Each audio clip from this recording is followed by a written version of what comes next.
आज मी जाणार आहे पॅगोडा। तर आता मी सकाळच्या 5:30 वाजता बाहेर आली आहे।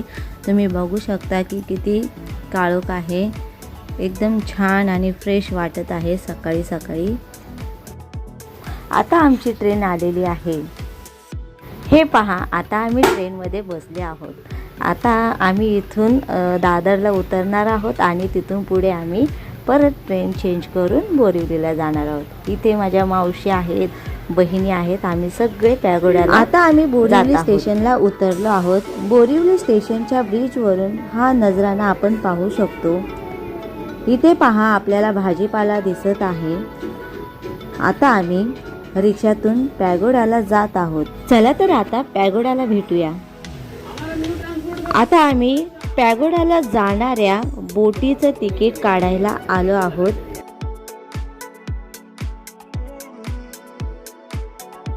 आता आम्ही तिकीट काढलं आहे। आता आम्ही बोटीकडे जात आहोत।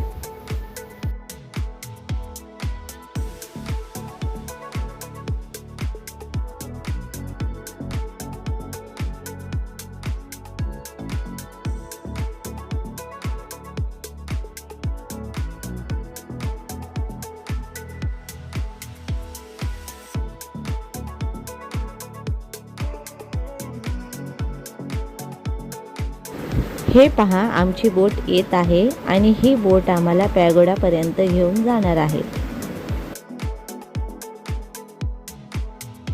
हे पहा, आता आम्ही बोटमध्ये चढत आहोत। आता तुम्ही बोटीमधून बाहेरच्या व्ह्यूचा आनंद घ्या।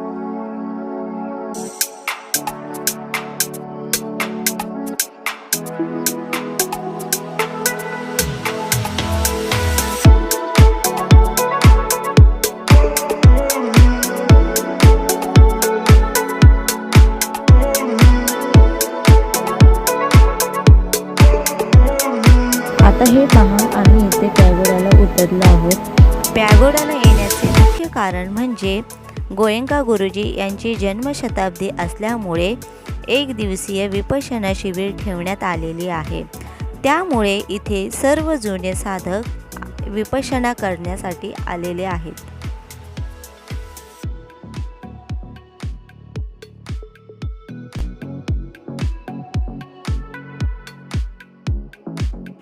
बघा गाईज, पहाटे 5:30 वाजल्यापासून आम्ही बाहेर पडलो तर आम्हाला इथपर्यंत येईपर्यंत 8 वाजलेले आहेत।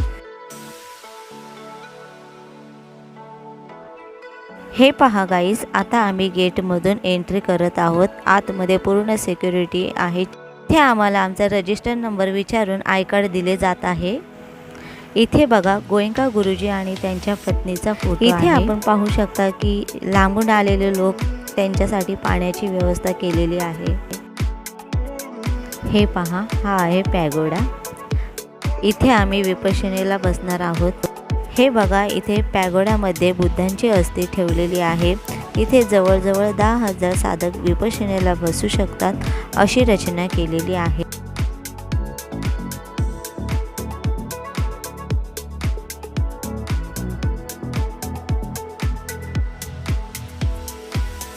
वन डे शिबिराला येणाऱ्या साधकांसाठी उत्तम अशी नाश्त्याची व्यवस्था केलेली आहे। तुम्ही बघू शकता, इथे इडली, डोसा, मेदूवडा, सांबर, चटणी, त्याचबरोबर पोहे असे ठेवण्यात आलेले आहे। बघा, इथे हॉलमध्ये सगळेजण नाश्ता करायला बसलेले आहेत। मी देखील इथे आता नाश्ता करून घेते। नाश्ता फारच छान आहे, खूप टेस्टी आहे। आम्ही आता विपश्यनेला चाललो आहोत। हे पहा, आता आम्ही इथे विपश्यना करणार आहोत।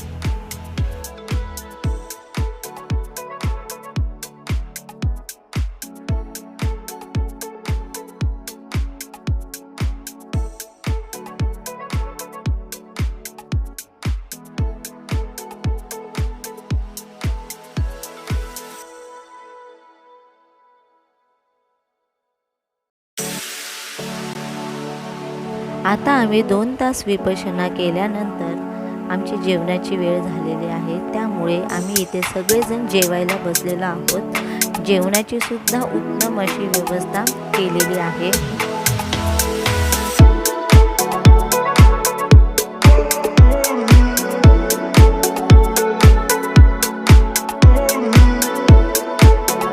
जेवण झाल्यावर आम्ही सगळ्यांनी पॅगोड्याच्या आजूबाजूचा परिसर बघितला।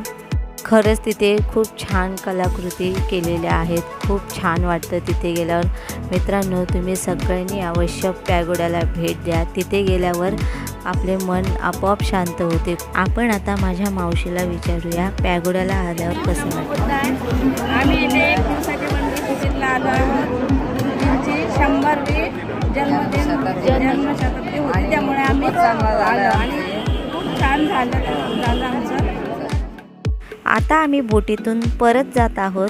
खरोखरच इथून आम्हाला जाऊ वाटत नाही आहे, कारण की इथे आल्यावर आमचं मन खूप प्रसन्न झालं आहे। खूप छान अनुभव आला आहे। तर आता आपण नेक्स्ट ब्लॉगमध्ये भेटूया। बाय। आणि तुम्ही पॅगोड्याला नक्की भेट द्या आणि तुमचा अनुभव कसा असेल तो आम्हाला कमेंट बॉक्समध्ये नक्की कळवा। व्हिडिओ आवडल्यास लाईक करा, शेअर करा आणि सबस्क्राईब करा।